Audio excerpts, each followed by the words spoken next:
online within a day or two. Also, just to remind the audience, Dr. Ironson is not able to address individuals' questions about their symptoms, test results, or therapy. She is an MD, but this format and the nature of webinar programming doesn't really lend itself to that sort of individual attention. So we ask you to refrain from those types of questions. And we will hear from her and then have a Q&A session following. It's now my pleasure to introduce our guest today, Dr. Gail Ironson from the University of Miami. She is a professor of psychology and psychiatry and earned her advanced degrees from the University of Wisconsin and the University of Miami, and also did her residency training at Stanford. She has more than 180 publications studying the effects of physical illness, HIV, cancer, and cardiovascular disease, in particular on the immune system and neuroendocrine system and cardiovascular systems. She serves on the editorial board for 5 journals and has co-directed or directed a number of federally funded research studies, again in the area of behavioral medicine applied to HIV, AIDS, cancer, and cardiovascular disease. She also founded and directs the Trauma Treatment Center at University of Miami, the Psychological Services Center, and perhaps of specific interest to our audience today, she works with Dr. Nancy Klimas, a well-respected and beloved physician who has seen thousands of CFS patients over the last 20 years, and Dr. Ironson has worked with her both in her clinical practice and on research studies, and made particular note of the study that she and Dr. Klimas did together looking at the biological effects of trauma following the Hurricane Andrew tragedy that occurred in South Florida several years ago. So without further delay, I will now attempt to turn over the presentation tools to Dr. Ironson and let her lead us through a discussion of spirituality and health. Dr. Ironson? Hi, I'm quite happy to be here today, and thank you for inviting me. I hope that you'll enjoy this talk. As Kim told you, 2 of my major areas of interest are spirituality and also trauma. I direct the trauma treatment program. And one might ask, well, how did I get interested in those things? And one of the reasons is that those are things that really have the effect of changing people a lot. So that's one of the reasons that I got into this. Okay, so let me just fix my slides here so that you can see them as a regular. Are you seeing my slides in a regular manner? Or are you seeing them in a... I see them in the kind of layout manner, so if you want to just go to slideshow and... okay. All right, now I see the slideshow. I have to minimize this thing on the side, though. Right, with the little orange arrow. All right, it just moved to the other side, so... All right, the orange arrow will minimize it. Yep. Okay, very good. All right, sorry, everybody. I had to hear that little back and forth, but I think we're good. Away we go. I think we're good. Okay, so what I'm going to talk about today, to give you an overview, is I'm going to talk about 3 different major areas. One is how do we define spirituality? What is it? The second thing is what's known about spirituality and health, and I talk about both physical health, mortality, mental health, and then I want to interweave a few stories and tell you some of the specific beliefs and practices that may be helpful to you. And in telling you some of the specific beliefs, I call upon some of the research I've done in HIV.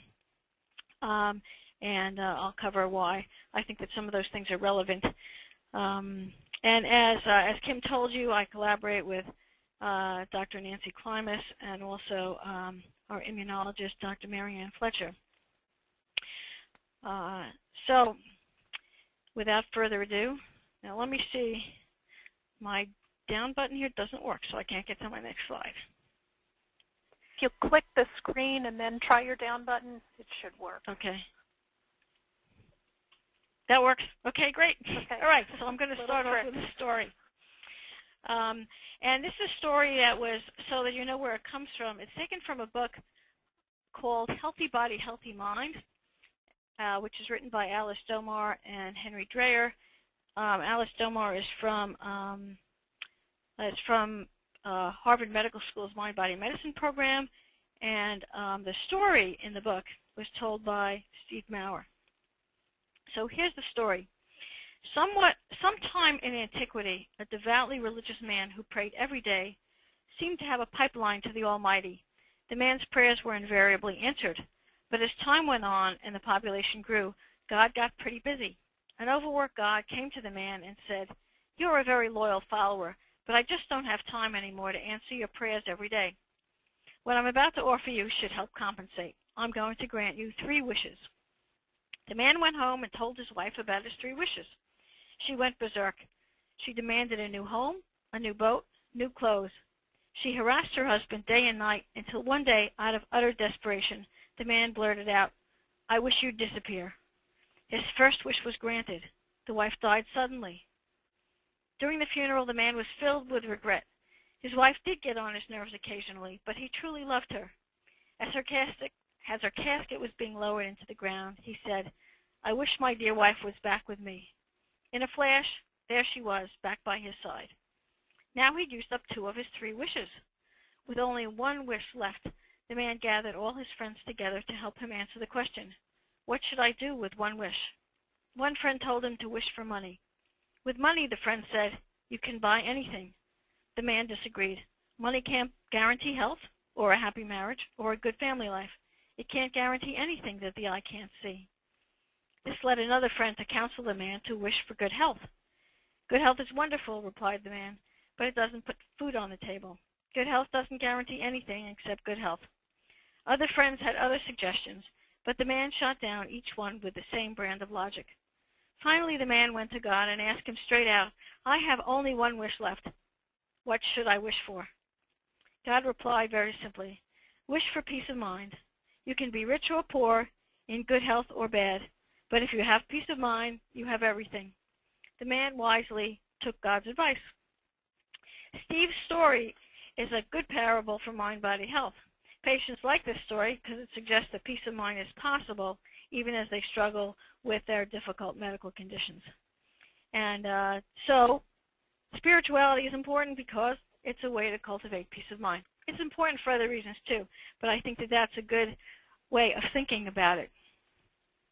So what do we mean when we talk about spirituality? Everybody has a sense within themselves of what this really means, but there's no agreed upon definition. The closest people have come is it's the search for the sacred. And sacred would be defined by you. Sometimes it involves God, sometimes it doesn't. It's concerned with the transcendent, addressing ultimate questions about life's meaning, with the assumption there's more to life than we could see or fully understand. It can call us beyond self to concern and compassion for others. And this is the definition that's offered by the Fetzer Institute, which is an institute concerned with mind-body medicine. Now, in contrast, religiousness really seeks the same sort of connection with the sacred, but it involves a system of worship and doctrine that's shared within a group. And so there's a shared definition of what is sacred, and it involves specific behavioral, social, doctrinal, and denominational characteristics. Now there's been an increasing interest in both, and there's an illustration of the contrast here between spirituality and religion. You've got this woman who on one side is practicing yoga, and on the other side is a nun. Just to give you an idea of the increase in interest, the number of articles about spirituality and health doubled in 3 short years between 1994 and 1997. And in that same time period, people were saying that they had a need in their lives to experience spiritual growth. And that's from a Gallup poll. And in fact, I've met Gallup, and the way he describes it, he says there's a new religion in America, and it's called spiritual but not religious. So that's an increasing group. So how do we measure it? Well, one of the measures is a measure that I developed together with my team. And we ask people, we ask cancer HIV, and cardiovascular patients. Questions about their spirituality and their religiousness, and we developed a scale that covers, we hope, both. So the first, these are the subscales. The first is sense of peace, and the items are things like my beliefs give meaning to my life. The second one is faith in God, and a sample item from that would be God gives me courage to cope with my illness. The third is religious behavior, and that would include religious service attendance, items like I pray or meditate to get in touch with God. And the fourth is compassion for others, and that's an item would be feeling compassion, love, or respect for others. There are other scales, coincidentally, that were published in the same journal that my scale was published in. So it's an issue whose time had come. And so this questionnaire by Lynn Underwood and her team is called Daily Spiritual Experiences. And those are aspects of life that make up your daily spiritual experiences. And the items are things like measure connection with God or with the sacred, or gratefulness, social support, compassion and mercy, inspiration, spiritual longing, wholeness, and integration. And then I have one more scale that was also published in that same issue. It's the Facet SP scale.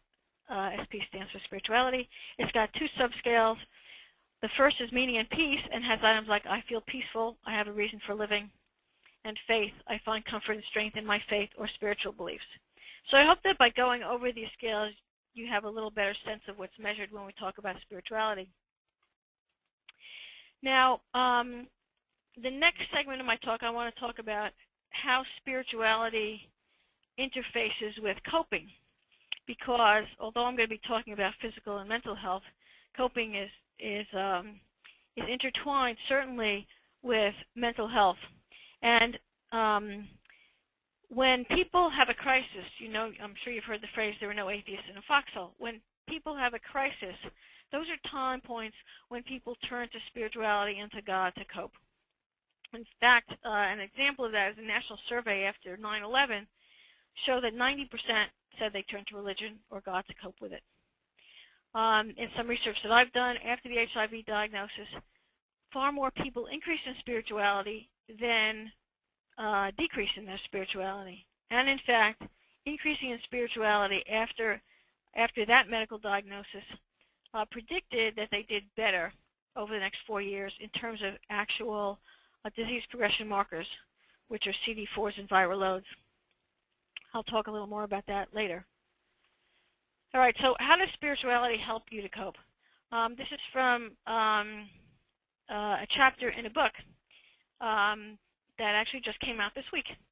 So if you want to read more about this, I give the references, I give the key names so you could find it. Susan Folkman is the person who edited this book. It's called Stress, Health, and Coping. Okay, so here's a summary of the ways in which spirituality can help you to cope. One is it provides hope by fostering a belief in a power greater than yourself. So it makes you feel empowered and guided by a transcendent force, and it provides a source of strength. It can promote more positive appraisals, so that you get the feeling I could do this with God's help. It may enable a feeling of well-being, peace, and safety, so it helps you feel calm. And you'll see later on in the slides I talk about how it is related to less anxiety. Fourth, it can provide a feeling that you have support and guidance, that you're not alone.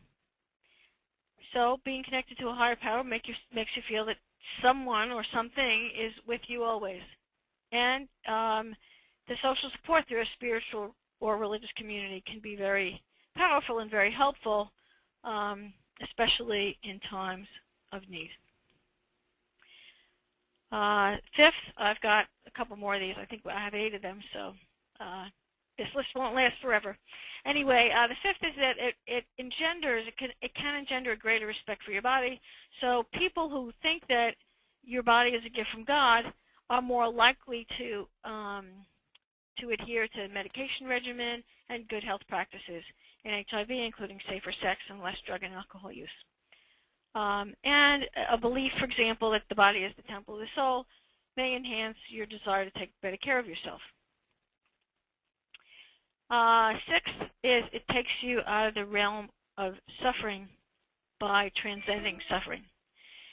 So it gives you a transcendent perspective, and it allows you to rise above things so you don't feel victimized by your situation. Seventh, it may help you make meaning, gives meaning and purpose to life, helps you search for the higher good in difficult situations. And for some people reframe what happens to them that maybe this happened for a higher reason or purpose. And an example that I use in one of my chapters is a person I call Sarah, that's not her real name, but she became HIV positive. She actually just went for a routine physical and got tested to show her boyfriend that she was negative, and she turned out to be positive, so this was a big shock to her. So she reframed it into believing that maybe there's a higher purpose in this, and she founded an organization for people who were heterosexual who had HIV, because at the time, most of the organizations were for gay men. All right, eighth, it may activate surrendering to God or a higher power, and part of what that does for you is that you don't have to shoulder the burden by yourself. So in summary, spiritual coping provides additional options and choices about how to see and deal with stressful situations. And there are a few measures of religious coping that are out there. The key name in this area is Ken Pargament. And some of the things that are measured when measuring religious coping are things like, I look to God for strength, support, and guidance in crises, versus the negative part of this, which is I wonder whether God has abandoned me. He has another more extensive measure, and that includes finding meaning, surrendering, reappraising how you see God, either in a punishing way or in a benevolent way or in a collaborative way. So let's go on to the research findings, which is the next segment of this talk.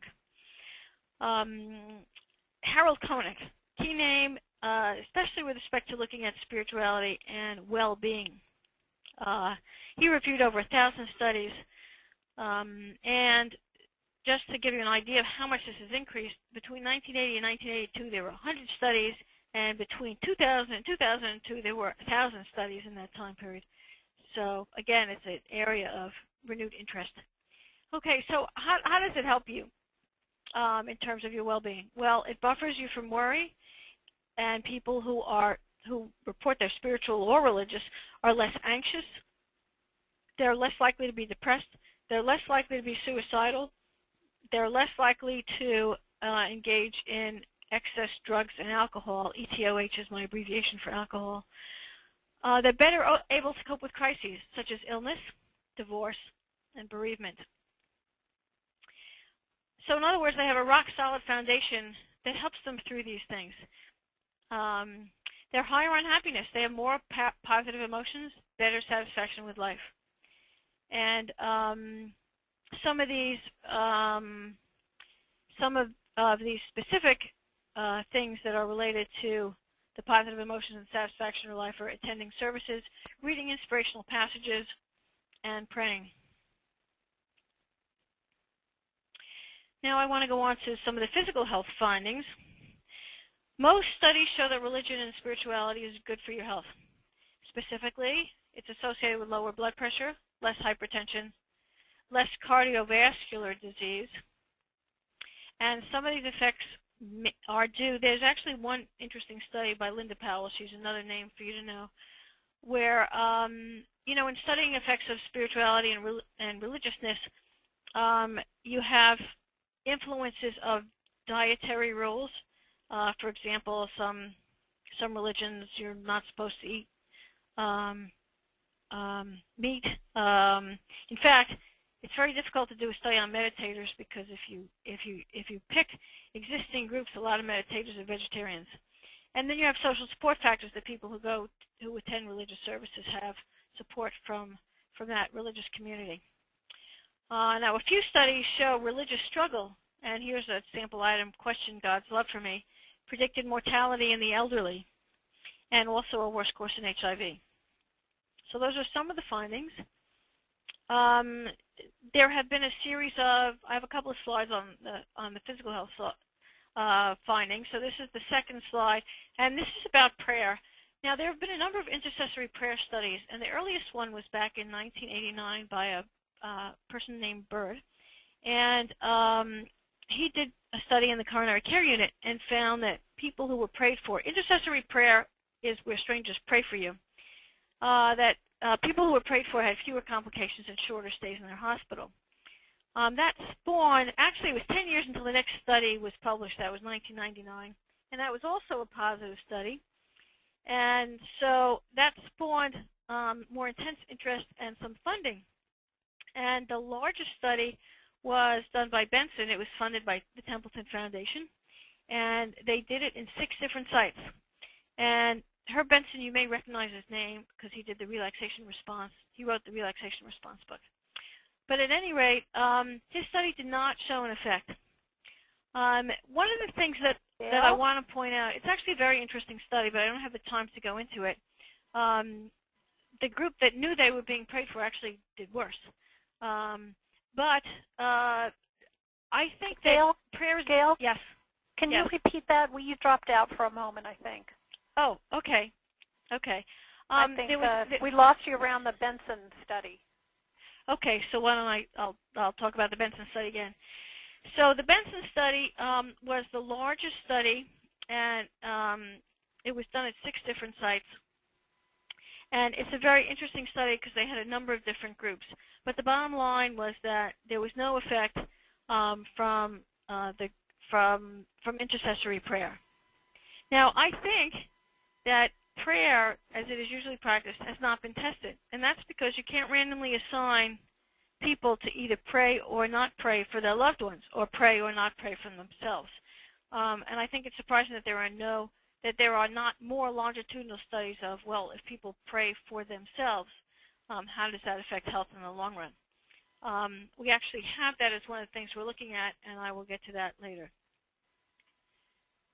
Okay, now there have also been very interesting studies, and a reasonable number of them looking at spirituality and mortality. And I think this is a very interesting and important finding, which is that if you follow people over time, there's about a 25% lower mortality risk for those who are, I have R/S stands for religious/spiritual. Now, most of these studies, about 75% of them, have used religious service attendance or church activity as the predictor. So we know that religious service attendance predicts over time lower mortality risk. Now, interestingly, studies measuring multidimensional aspects of religious and spirituality, which go beyond the religious service attendance, had the greatest effect, that is a 50% reduction, but there were only 2 of those studies.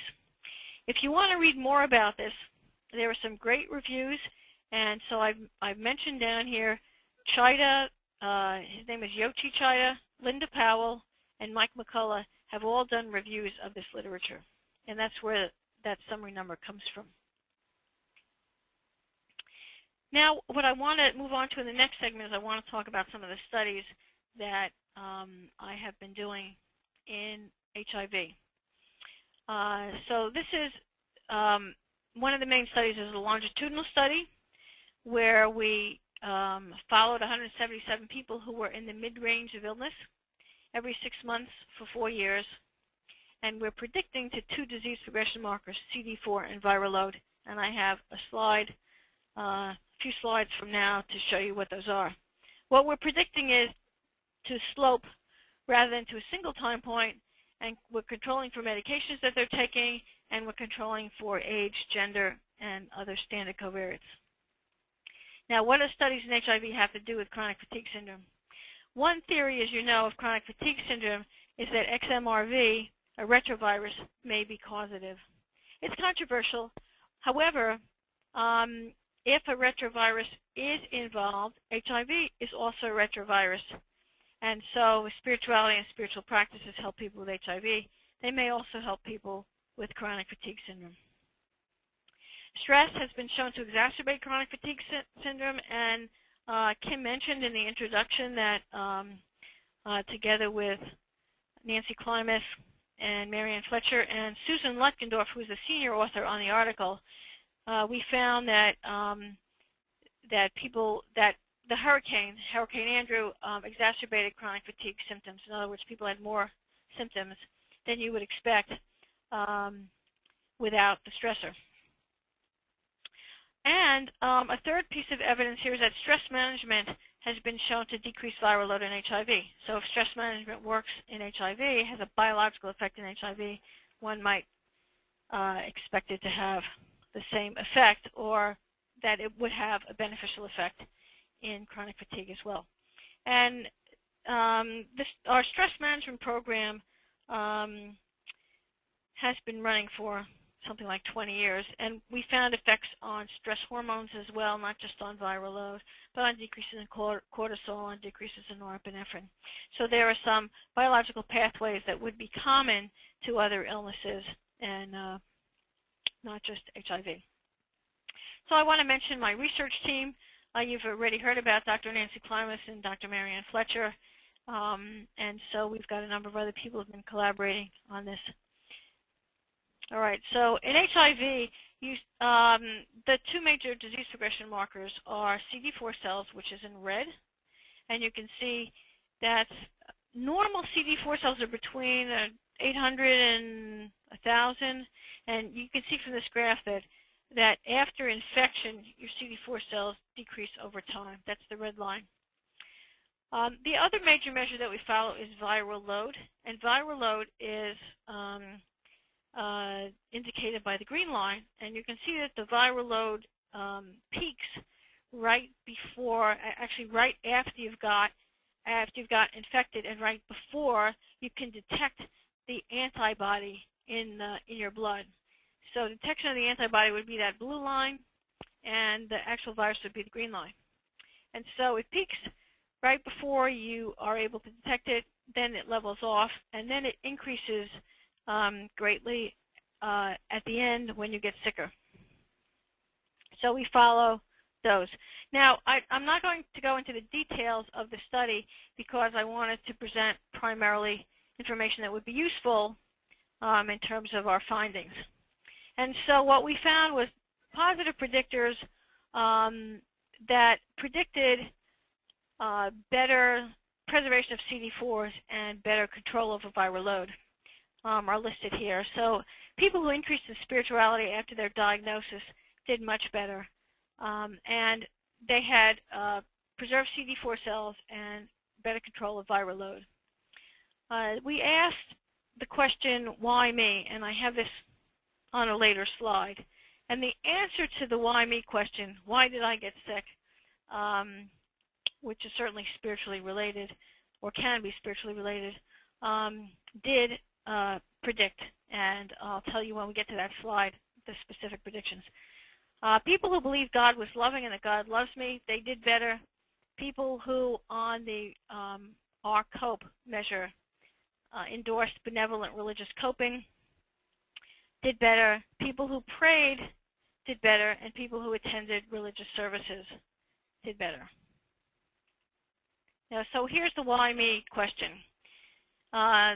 We first asked what's the immediate reason why you got HIV, and then we ask, in the larger scheme of things, why did you get HIV?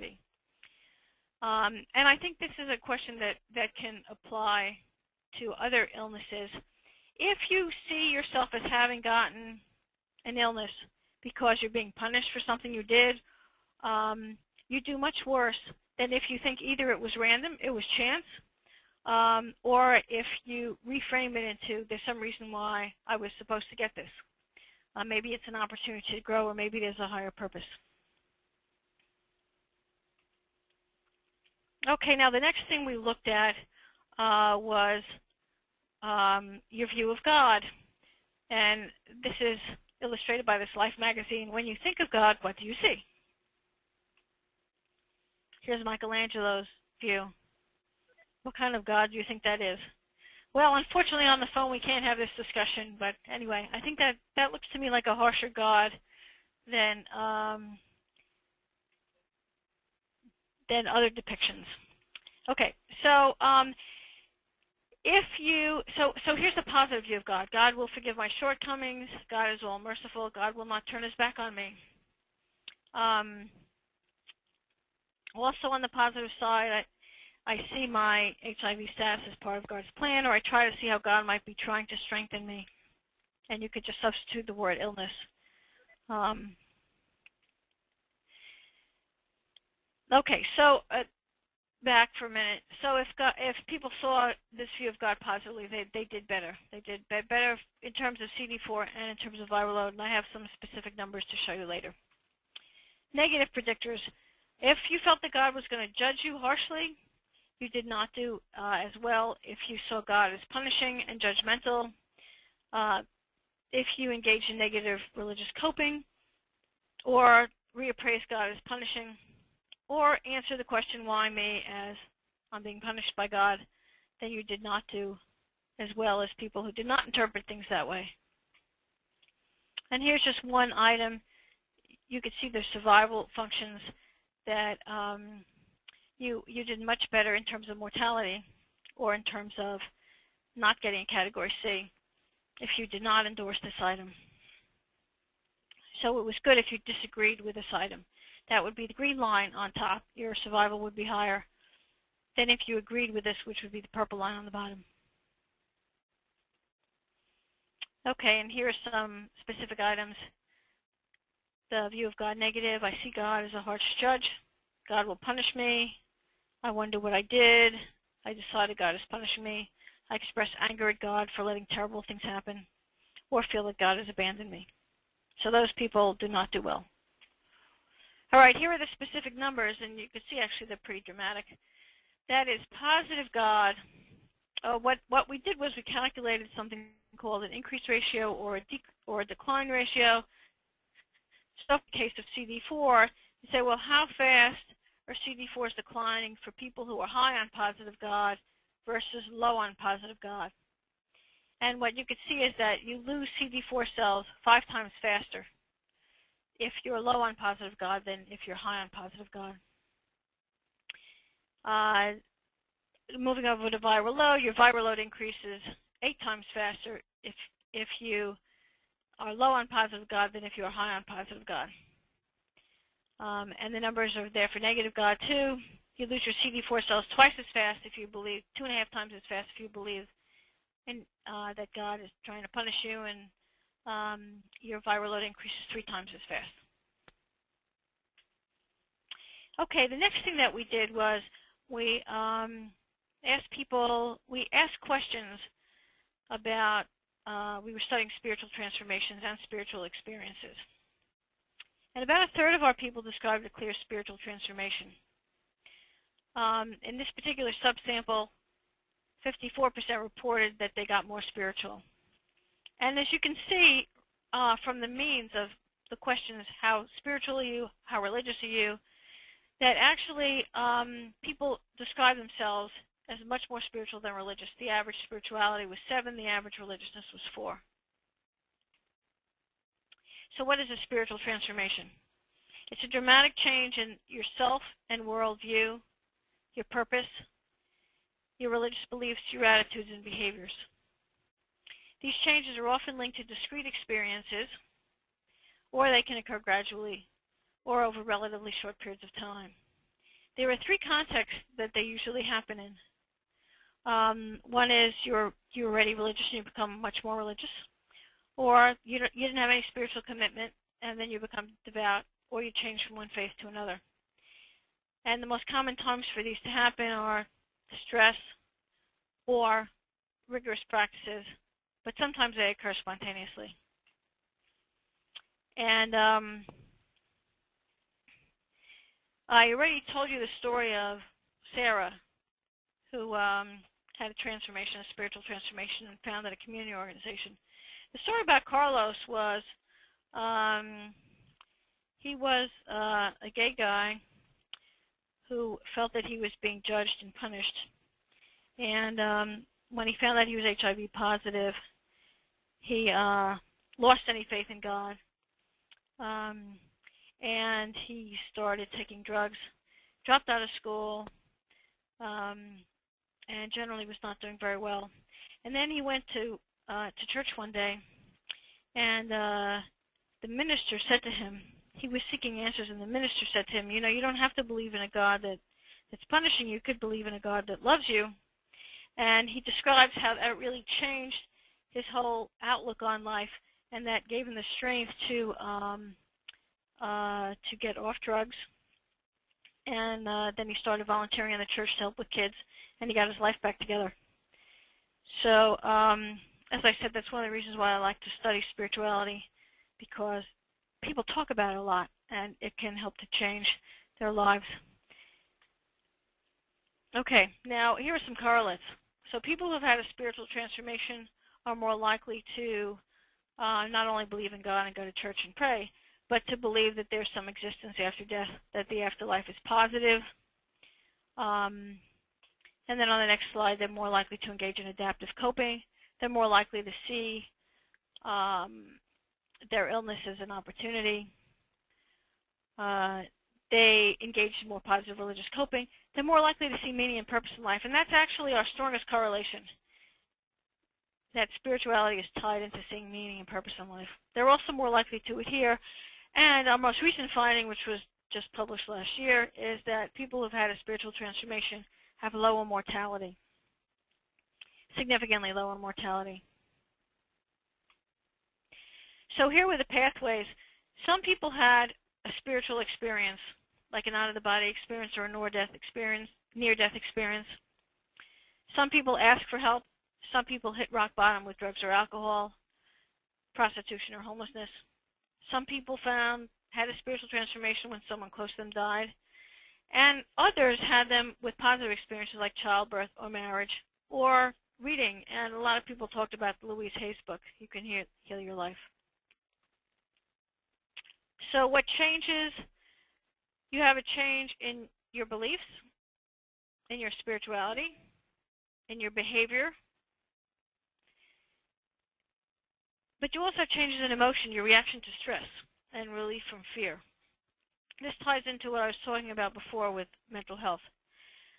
You have changes in attitudes from feeling reckless and careless to feeling compassionate, changes in your view of yourself, and changes in your values and priorities. So the conclusions about the spiritual transformation studies and the HIV studies are: things that predict include having a positive view of God, that God loves you, that you're not feeling judged, how you react to the diagnosis and what you do with it,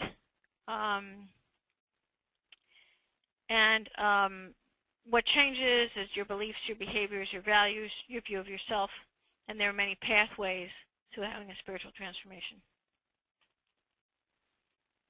Some implications are that I think we should be looking at more than church attendance, view of God, judgmentalness, reaction to diagnosis. These are important things to look at, and in fact, a lot of them are changeable. Interventions can be designed to help people change their beliefs. Okay, so the next segment I want to talk about, and this is actually the last segment, is on some of the practices. Okay, so what are some of these practices?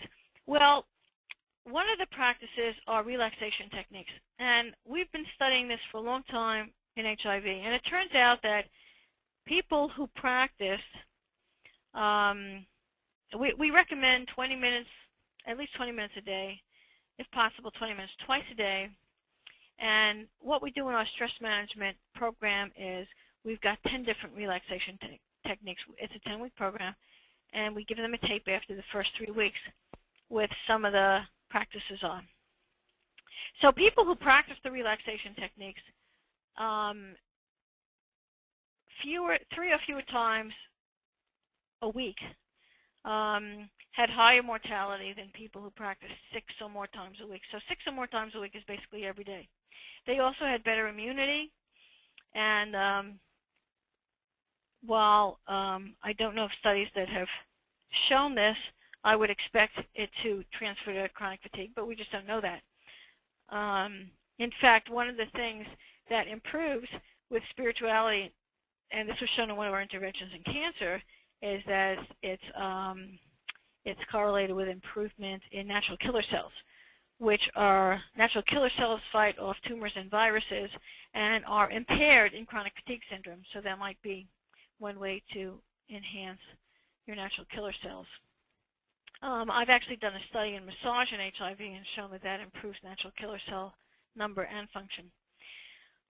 So the relaxation techniques, I'm going to actually do one of them with you at the end of this session that incorporates some spiritual imagery. So relaxation techniques are one of the practices, and I'm just going to mention a couple of what these are.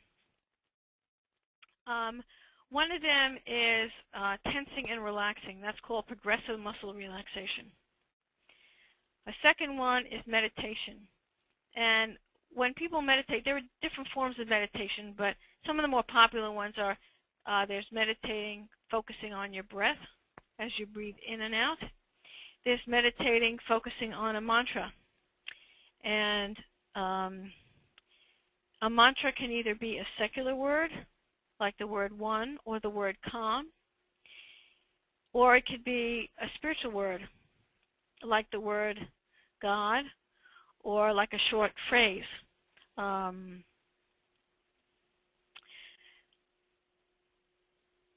Wackoff study, which is later on the slide, they had people saying a word to themselves that was either secular or sacred, and they found that the people who were saying the sacred word were able to keep their arm dipped in ice water for longer. So in other words, they were able to withstand pain longer.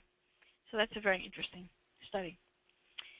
All right, other practices, well, belonging to a spiritual community brings with it a whole host of other things. It brings with it social support. It brings with it activities and rules to follow, some of which are very beneficial for your health. Then prayer certainly is another spiritually oriented practice, and I have that with a question mark because, as I said on an earlier slide, while intercessory prayer has been studied and really not found to be effective in the larger studies, I don't think that prayer, as it's usually practiced, has been adequately studied. All right, so in meditation, I mentioned that one way of meditating is to focus on your breath. Another is to repeat a word, so that would be transcendental meditation. Another is there's something called the 8-point program, and if you want to look that up, look up the name Doug Omen. He's at Berkeley, and there are one of the essential key parts of that program is to find an inspirational passage that you can say to yourself throughout the day. So you don't need to do it while you're sitting in a meditation, but something that you can say to yourself that calms yourself when you're getting stressed out. I have some of those on the next slide. And if you want to read more about some of these programs, there's a book called Spirit, Science, and Health, which is written by Tom Plant and Thorson. That was published fairly recently. So here are some inspirational passages. And you basically get to pick what is inspirational for you. But here are just some examples. Psalm 23, the Lord is my shepherd, I shall not want. He maketh me to lie down in green pastures. He leadeth me beside still waters. The next one that I have listed here is the prayer of St. Francis of Assisi. That's another popular one. Lord, make me an instrument of thy peace. Where there is hatred, let me sow love. Where there is injury, pardon.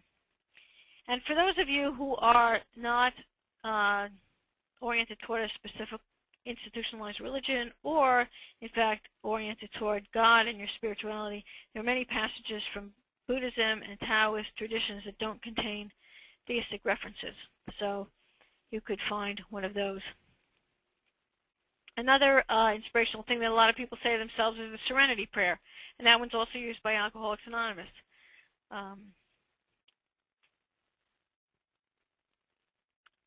All right, so the next thing I want to talk about, and then we'll do an exercise here, is just to give you a feeling for what one of these relaxation/visualization exercises is. So these exercises incorporate elements of stress management and sacred imagery. And the passage that I'm going to read you is beach scene imagery, and it's from a book on stress management that I wrote with Mike Antoni and Neil Schneiderman. And this is our program. Although it was a program that was developed with for people with HIV, we've actually done it with breast cancer patients, and Mike is incorporating it to do it with chronic fatigue patients. And so a lot of these are, we believe, more generally applicable. Okay, so this is going to take about somewhere between 10 and 15 minutes. So I would put your phones on speakerphone so that you can relax and you don't have to hold the phone. And you'll see that I incorporate into it, and you can incorporate anything you want into it. You could incorporate sacred words. What I've incorporated into it is golden white light, which you can, if you're comfortable with, you can see it as coming from a divine source. Some people like to think of the white as either blue or green. Those are supposed to be healing colors. And the key element in this is to find something that not only relaxes you, but that also helps you connect to God, if you believe in God, or to the sense of the sacred, if you're more comfortable with that. Now, the key thing about the relaxation exercises is that you get comfortable, and that if someone reads this to you, that they read it in a slow voice and in a low voice. Okay, so take a deep breath. Turn out any lights or turn down the lights wherever you are. Take a deep breath and just listen to my voice. And take this trip with me as I describe a scene. Imagine yourself in this peaceful scene and enjoy yourself. Imagine that you are on a beach. It's a beautiful warm day, and the beach is empty and quiet. Bright sunshine and healing white light bathes this tranquil stretch of beach. As you look up and down the shore, you can see miles of clean white sand, the clear blues and greens of the ocean, and the white foamy waves lapping onto the sand. Notice the plants and the trees growing near the sand. It is late morning before the beach gets too hot. Now it is nice and warm, sunny and comfortable. There's a light breeze blowing today, clean and crisp. As you walk towards the ocean, feel the coolness of the sand beneath your bare feet. Notice that special, slightly tangy scent of the ocean in the air, and feel its salty taste on your lips as the breeze blows by your face.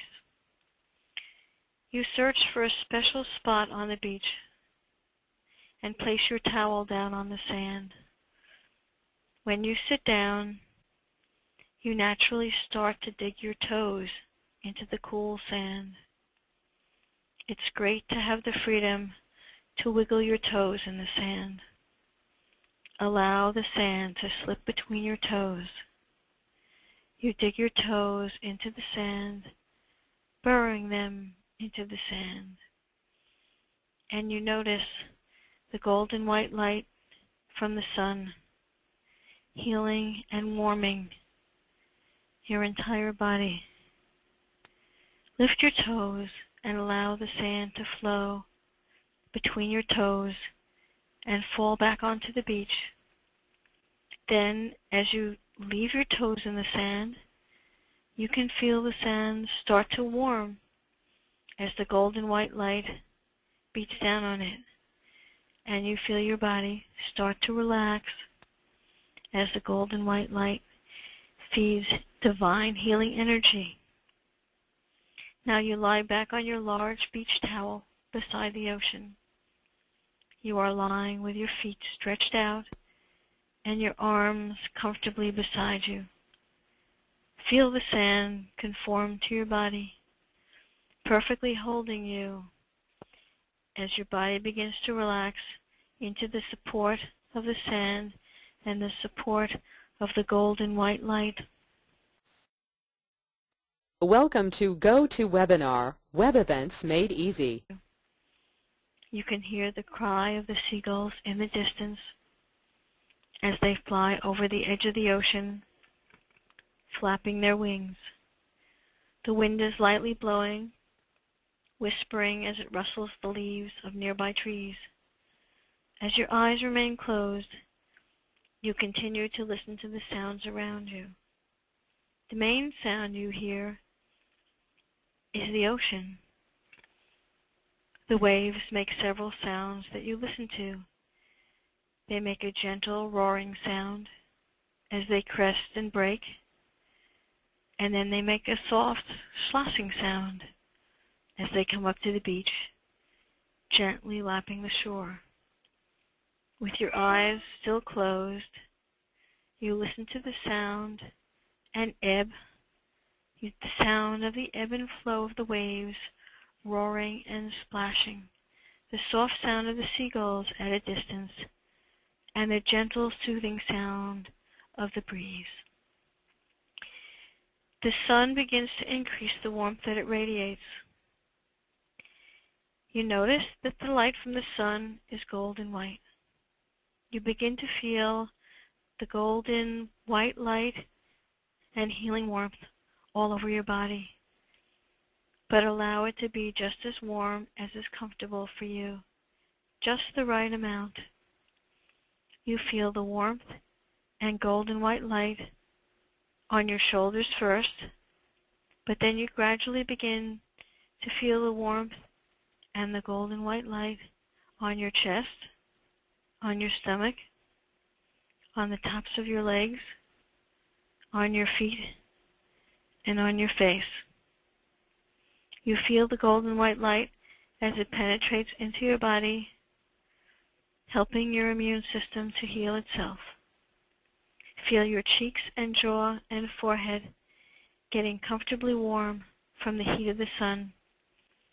It's a peaceful, warm, soothing feeling. You can sense the golden glow of the healing light in the sun through your eyelids, a soft, golden light. Concentrate on that warm, golden light. You feel very deeply relaxed, very safe, very comfortable, very warm.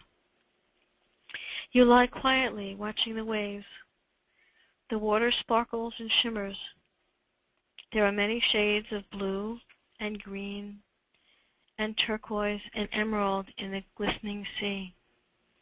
You catch the reflection from the blue and the green, remembering that these are healing colors. You can see a sailboat out on the horizon. Notice the white caps on the water, rising up on the top of each wave, breaking, and then disappearing again. Watching the waves go up and down, up and down, up and down. Makes you feel very, very comfortable and relaxed. A few birds soar by overhead, and you look up at the sky. It's a pure blue sky dotted with fluffy white clouds. The clouds look so soft and comfortable that you want to touch them. But as you try to lift your arm to touch one of the clouds, you realize you're so comfortable you don't even want to lift your fingers off the towel because of how relaxed they feel. As you lie on your towel beside the ocean, you feel the gentle warmth of the sun and the golden white light showering your body. Every now and then, a light breeze gently blows over you. It cools you and feels very refreshing. Feel the breeze as it blows over your chest, your stomach, your legs, and across your cheeks and face. The breeze leaves and is replaced once again by the warmth of the golden white light. Concentrate on how that golden light feels all over your body. It makes you feel very, very relaxed. And it makes you feel like your body is able to heal itself. There's nothing to do right now but enjoy the suns of the ocean, bask in the golden white light, and hear the sounds of the seagulls. Watch the waves rising, breaking with white foam, and then disappearing again, roaring, then sloshing, then fading away. You listen to them rising, then falling, rising, then falling, rising, and falling. As you listen, you can feel your breathing begin to slow and match the pattern of the ocean, rising, then falling, rising, then falling, rising, then falling. You continue to feel the warmth of the sun and the occasional touch of the cool breeze as it softly blows over your body. You feel very warm and relaxed. Your body is fully relaxed and at peace. Your heart beats regularly, rhythmically. Your breathing is deep and regular. All your bodily systems have reached a state of balance, of harmony. In this state of balance, resistance to illness may be stronger. Your immune system may work more effectively and more efficiently. As you find yourself deeply relaxed, your body is feeling strong and healthy. Allow yourself to just enjoy that sense of balance, peace, and calm. Notice the feelings of relaxation and of strength in your body. Take a few moments to enjoy the sense of relaxation and of strength.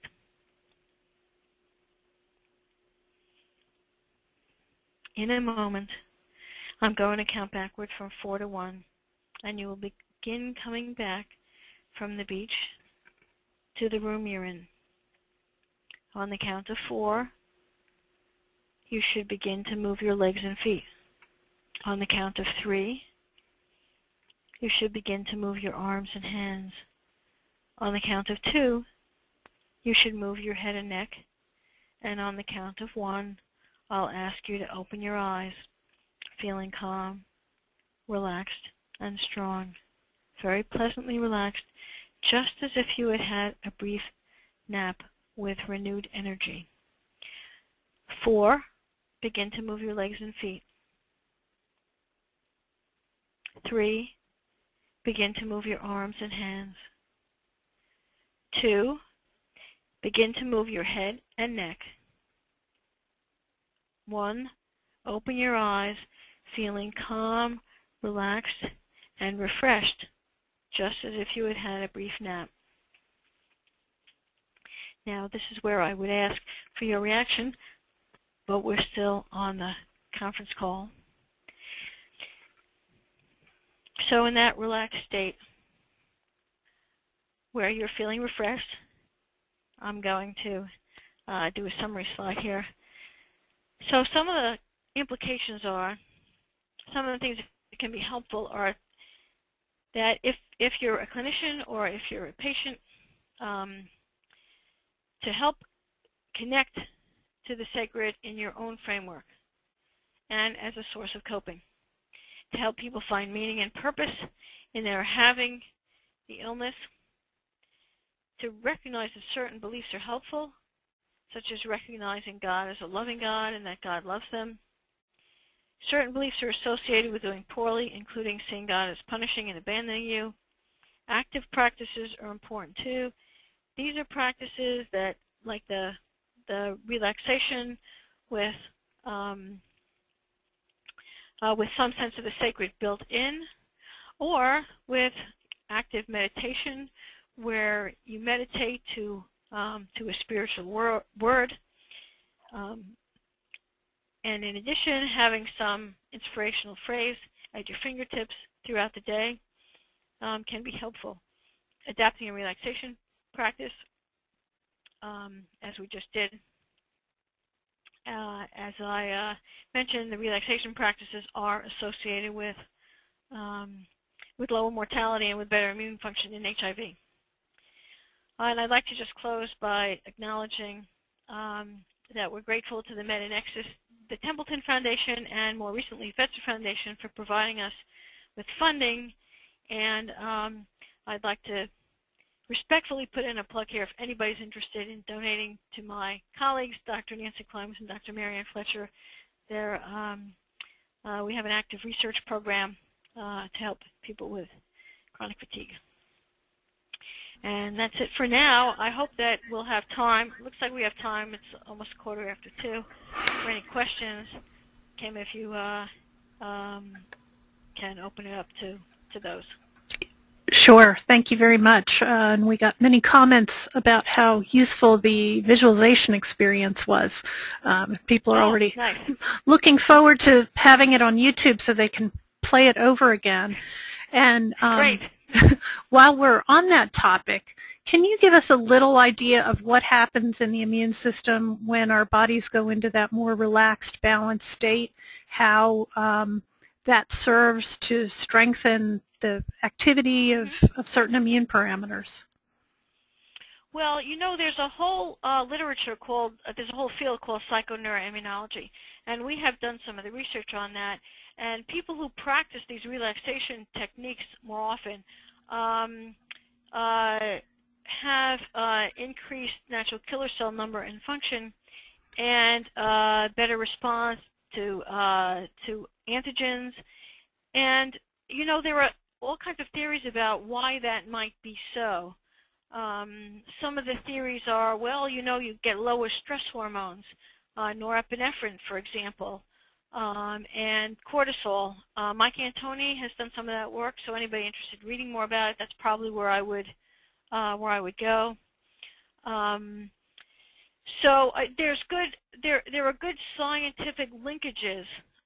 You're less likely to get an infection, particularly a viral infection. There's a chapter that I wrote on psychoneuroimmunology and infections. Sheldon Cohen did a study which was very interesting. He sequestered people and then exposed them to different cold viruses. And he found that the ones who had more stress were more likely to catch the cold. And that was a well-controlled study. So you knew exactly how much virus they were getting and which virus they were getting. People who have higher social support were less likely to catch the cold. So there's a whole field out there, and there's lots of evidence that there is an impact. The Kiko Glazers, by the way, have done studies on stress in medical students, and that they're more susceptible to things when they're stressed, and that in fact vaccines like the flu vaccine are not as efficacious if you get the vaccine when you're under stress. So there's a whole field out there with very interesting implications that there is a linkage to stress, and conversely that if you practice a relaxation technique regularly, that could help keep your stress levels down.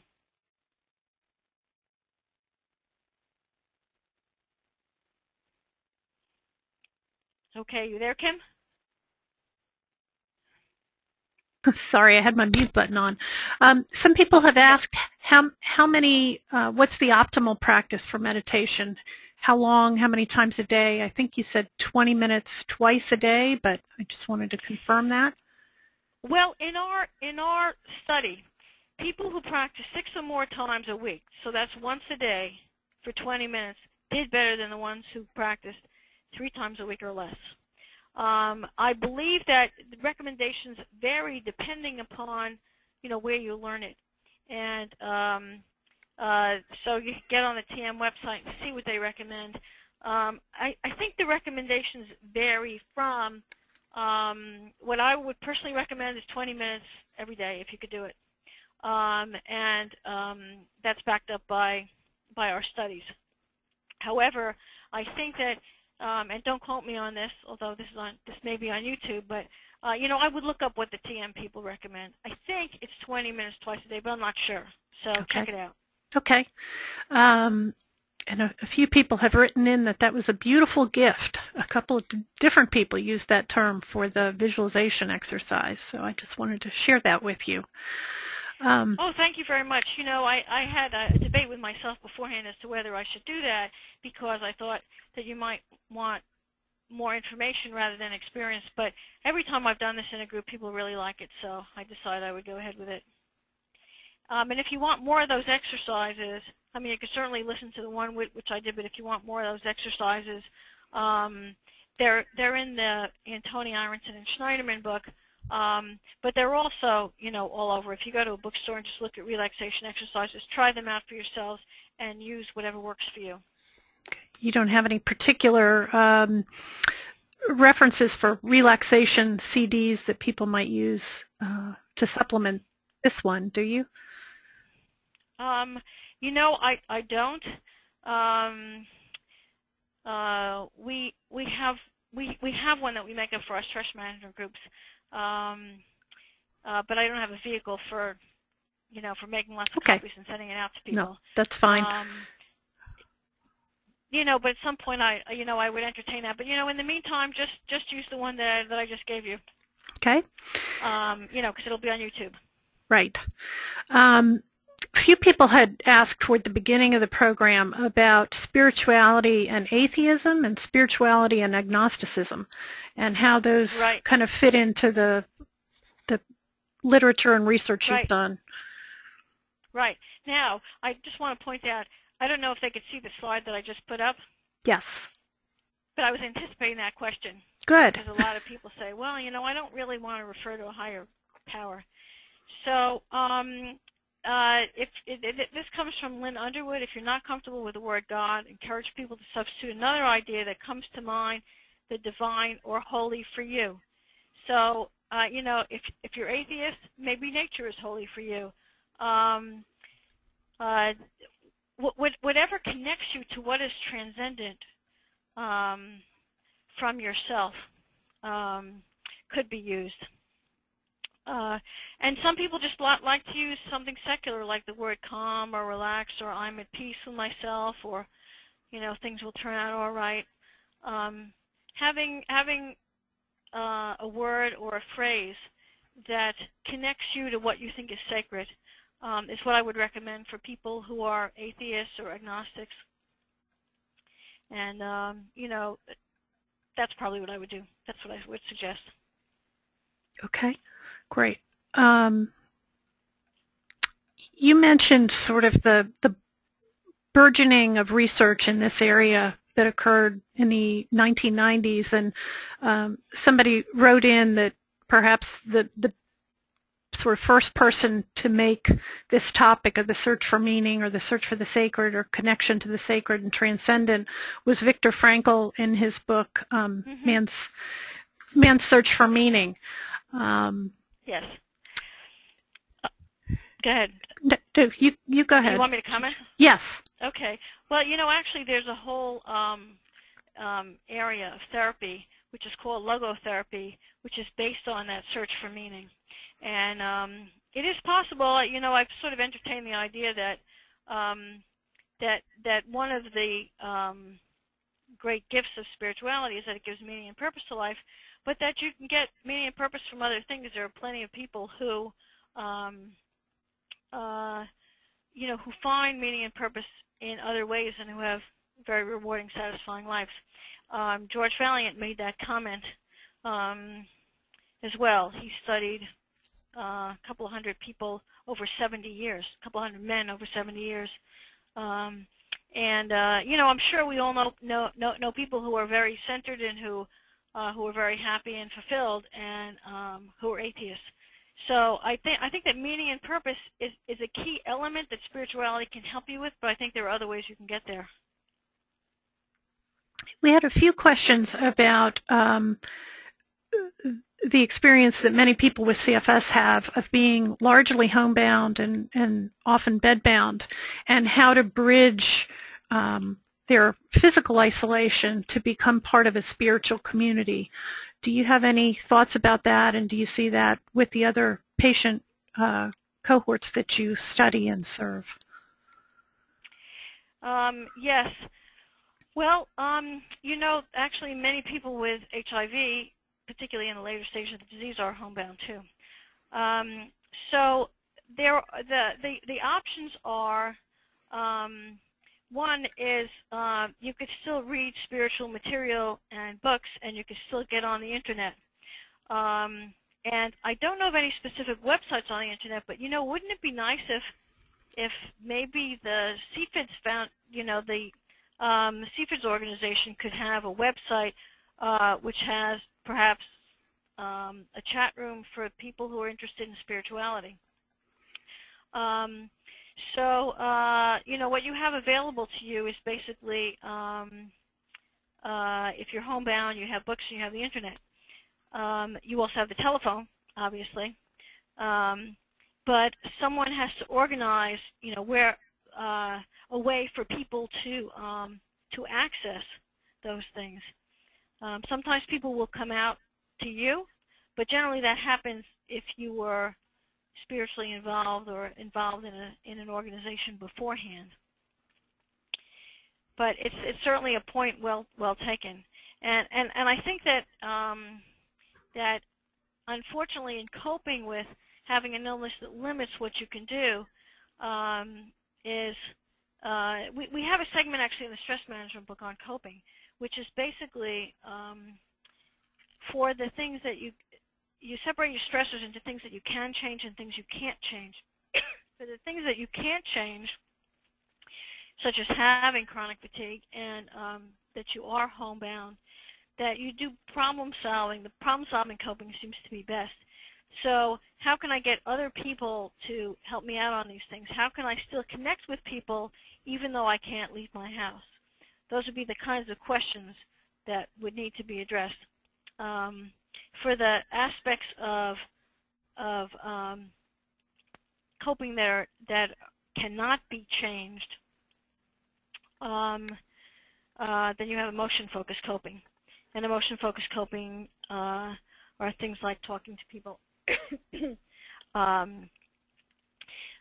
doing activities such as that you enjoy, such as watching movies that you can do at home.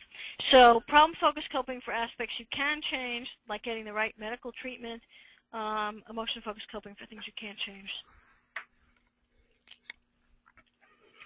We've had... And, you know, I don't know if you could address, Kim, if there's a way that people who are interested in spirituality but are homebound could connect. There are a number of CFS-specific online forums, and many of them do have kind of a special area for the exchange of information and support of a spiritual nature. But and a few people have written in about different blogs and things, mindfulness, meditation, resources, and we'll try to make some of those available in a follow-up email that will go out to all of our participants today. You know, it might be nice if, just like the way you set up the webinar, if something could be set up, you know, on a monthly basis or something. I mean, I know you have a lot of other webinars. I heard you had 19 or 20 this year. That could be times when people who are spiritually oriented could just get together online and, you know, perhaps each one chooses a video to watch or something that they could do from their home, and then, you know, have a chat box afterward or something like that. It's a neat idea. But anyway, that's certainly up to you. Yeah, yeah. But I think it might be possible. I mean, it would be nice if you had enough resources to do that, but I think that those kinds of things might be possible and might be very enjoyable. Let's go back to more the academic side of things, if you will, for a moment. Has there been any study of how spirituality and the approach to spirituality may change over the course of illness and may vary with severity of symptoms? In other words, like upon let's use HIV/AIDS, since you've done so much work in that area. Upon diagnosis, you gave the example of Sarah, and maybe how things change over the course of illness. that might be applicable to people with CFS whose symptoms kind of ebb and flow and go through different stages. Right. Right. Well, you know, the crisis points in illness are, well, for HIV it's diagnosis, and then when symptoms appear, and for chronic fatigue it would also be when, you know, when symptoms appear and when symptoms appear in greater frequencies, when the number of good days decreases and the number of bad days increases. And what the research on spirituality shows is that if you're able to stay connected to something meaningful in your life, including spirituality, that you do better. But again, I've done the research in HIV and don't know what the comparable situation would be in chronic fatigue. Mm-hmm. Okay. I'm just looking through the. But I mean, I think if you could resist the temptation to, you know, there are some people who need to work out, you know, the why me question, and who need to work out being angry at God for, you know, why did you do this to me? And as opposed to some people who say it was chance, maybe it's caused by a virus I just happened to get, and you know, I need to move forward from here, not knowing really what it's caused from. So there are certain perspectives that can help you work through. Staying stuck in being angry at God is not healthy because it doesn't move you forward, and because it keeps you angry. And so my guess would be you've got more stress hormones around. That's not good for fighting off a virus. And it also cuts you off from possible support that you could have from spirituality. So it's just not helpful. You know, I can't say what's right or wrong. Everybody has to decide for themselves, but it's just not helpful. So in thinking about handling your beliefs, I would think about, are these helpful to me, or are these making me feel worse? Right, and somebody had actually asked that question that you just raised. Does it matter that in HIV you know what the cause is, and in CFS we still don't know exactly what actions or events or you know, elements might have led up to the onset of illness. Right, and we don't really know. And in the absence of not knowing, I'm not sure how much that matters in terms of how you go forward. I mean, what you want to do is that you want to be getting the best medical treatment you can. But beyond that, I think you have to accept that no one really knows what causes it, but this is where you are with it and what can help you from here. We know something about what can help you with it. And if it is a virus, these techniques have been shown to help you to fight off viruses. So, and if it isn't a virus, at the very least, these approaches can help you to feel more relaxed and calm, and that can't but help to be good for you.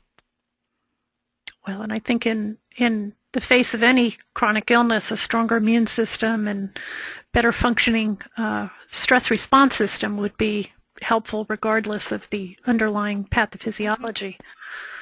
So, well, and I also think that, you know, another important spiritual issue, I just want to mention one here because I know we're almost out of time here, but is to not beat yourself up about having this and about, you know, not being able to cure yourself of it. What you can do is just do things that will be helpful to you. Good advice always. Okay, I'm going to take back the controls. Okay. And just give people a couple of resources. Several people had asked about where the webinar recordings and slides will be posted, so those are listed. Let's see if I can grab the arrow here. Oops. Oh, did everybody's screen just go black, as mine did? I hope not. What do you see on your screen, Gail? Oops.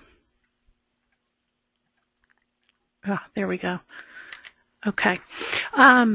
So here are where the webinar recordings are, and you can find the recordings from 18 of the past webinars, and the one from today will be posted in the next day or so, along with the slides from today.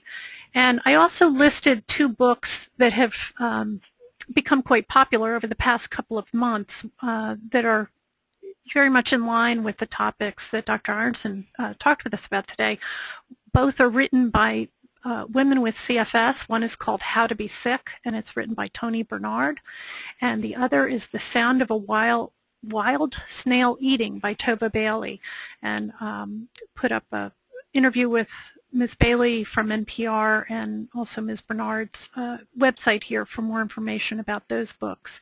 And we'll try to take some of the references that Dr. Ironson shared with us in her slides and put those into the follow-up email that you will receive in the next day or two once we get the resources posted up from today's webinar. And just by way of reminder for those who are new to the association or aren't familiar with our mission statement, strategy, and core values, the association has been in existence since 1987 and has really worked on a number of different fronts: research, public policy, education, and awareness, to try to make CFS more widely understood, diagnosable, curable, and preventable. And this webinar series has certainly allowed us to reach a lot of people that we would not have been able to reach otherwise. So we hope that this has been helpful to you. And one person wrote in and said they feel like they have some new tools in their toolbox after today's program. So that's always good to hear. Oh, great. And if you would like to see us be able to continue this sort of series, please support us in our annual fund campaign. You can find that information on our website at www.cfids.org. And just to thank our audience for hanging in there and taking part in today's program, and for many of you, many of the others that we've had beginning in January. And thank you again to you, Dr. Ironson, for preparing for and presenting, I think, a very interesting program, and one that seems to have helped many people in terms of understanding how they can have a more supportive environment through spirituality and the search for the sacred. Well, great. I was happy to do it, and thank you for inviting me. And I hope it helps you all. And thanks for the feedback too. Great. So we'll close here, and thanks to everyone again for participating today, and we look forward to making these materials available shortly on our website. Have a good day. Thanks. You too. Bye-bye. Okay.